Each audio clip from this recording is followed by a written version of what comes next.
How's it going, everyone? Today I want to do a little unboxing of this crimping cutting tool. It's high leverage design. Okay. This guy usually goes for $16. You get this at Harbor Freight. And by the way, the model number is 63989, 9.5 inch. And it's from Doyel, which I kind of like their products, really good.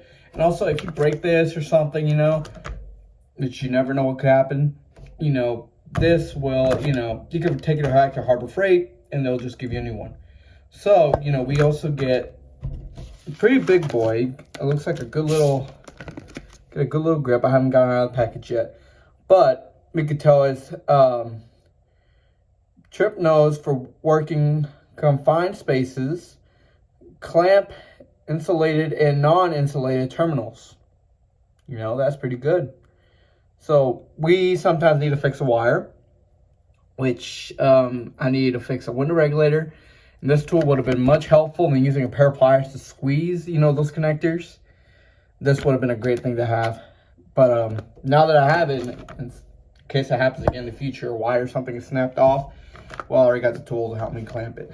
So let's see what the package in the back says. It says crimples insulated, non-insulated, 10 to 22 solderless terminals and connectors. Taped nose design with working in confined spaces. It's basically the same stuff, those first two, huh? Introduction of hardness, cutting edge, stays sharper and lasts longer. Crimpling die mark for insulated and non-insulated. Okay, which they do leave a little mark when you use them. And March hot rev pivoted joint element wobble and high leverage designed for more cutting and crimple power. Okay, so I'm gonna get this out and we're gonna see. So give me a couple seconds. I'm gonna get something to cut this, pliers off the package. Okay, now I got the pliers out of the package. And they really are smooth and oily right now. So, when you get something new, they're really nice and smooth until, they get a little older. So,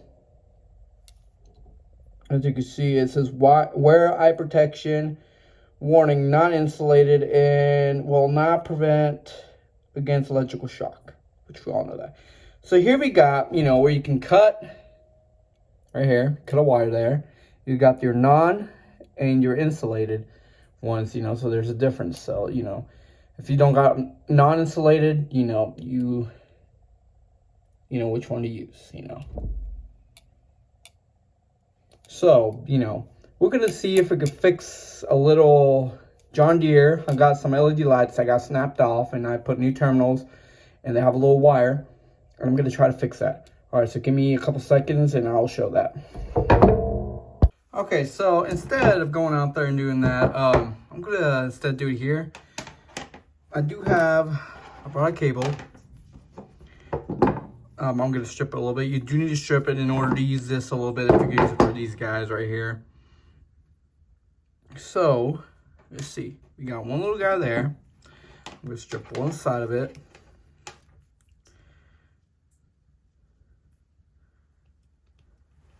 Okay, now that I got one of them, got a stripped one. There we go. These are kind of really useful. If you don't want to, I see people use these and then just a pair of pliers, but this will kind of make it a little much better. So you just got to snip and then put the little part in. Say like you want to put it in there. I might have to snip it out, kind of a little too big. You could cut this a little. I'm going to cut it off a bit. Man, that was a little hard there, but there we are. All right, just put it in the little hole. Put it into this new home. It's kind of getting a little pain in the butt, but there we go. He's in a new home, and all we gotta do is just crimple in there. So here we are, as you can see. And this guy should give us the extra leverage to just, oh yeah, that's much better than using pliers, honestly. Look at that. That left it in there. I don't know if the camera will pick up, and there we go, see? And it left it really well in there. And so if we do the same thing to the other side, give me a couple seconds, let me get this guy off.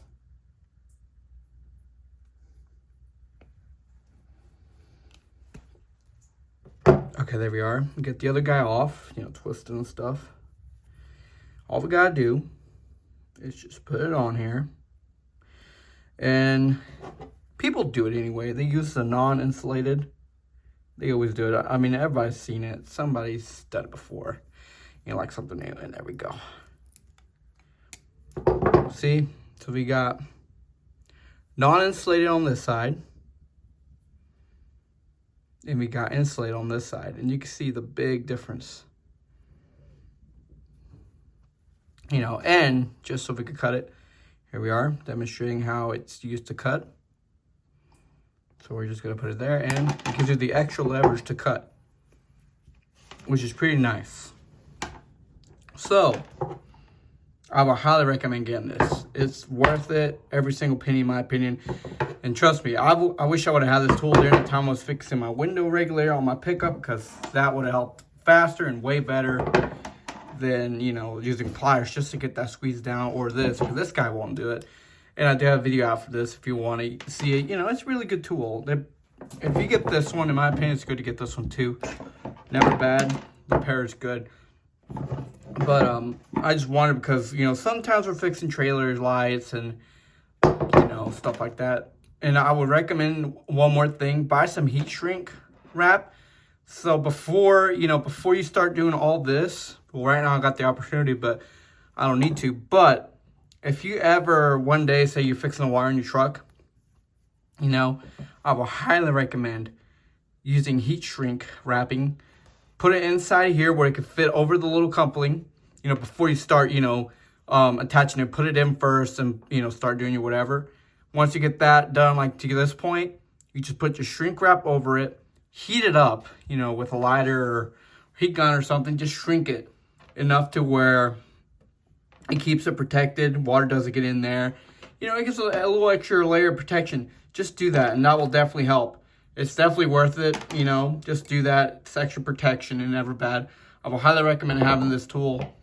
You know, if you're into fixing your cars or a mechanic, it's a nice tool to have. And also, it's not bad for the price. And lifetime warranty, and you get a big leverage to cut wires and stuff. So it's definitely worth it. All right. Well, thanks for watching, and have a good day.